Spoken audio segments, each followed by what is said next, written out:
Hey, I'm Laura, and today I'm sharing foolproof ways to know when your chicken breasts are perfectly done with and without a meat thermometer. So let's save your chicken and your dinner plans. Chicken breasts can be tricky. They're lean, which means they go from juicy to overcooked real fast. Whether you're pan-searing, air frying, or baking them, I'll show you exactly what to look for so you never have to second guess yourself again, and a bonus tip that will slash your cooking time. Let's start with the most accurate method, using a meat thermometer. If you have one of these, you're gonna insert it into the thickest part of the breast, avoiding the bone if there is one. You're aiming for 165 Fahrenheit or 74 Celsius. That's the magic number for juicy, safe to eat chicken.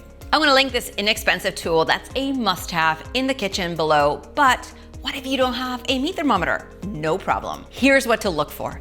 In the pan, the chicken should be golden brown on the outside, and at the thickest part, it should feel firm but not rock hard, like it has a little bounce back. Slice it at the thickest point, and the juices should run clear, not pink, and the meat will be white all the way through. In the air fryer, same deal. Look for golden, lightly crisp edges. A quick slice should show you white meat all the way through. In the oven, you'll know that it's done when the chicken has a light brown top and the juices that pool in the pan are clear.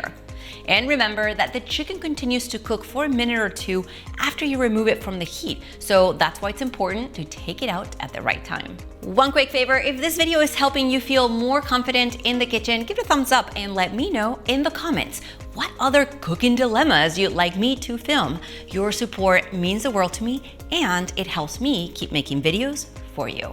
And by the way, if your chicken breasts are still frozen, make sure to watch this video next. See you next time.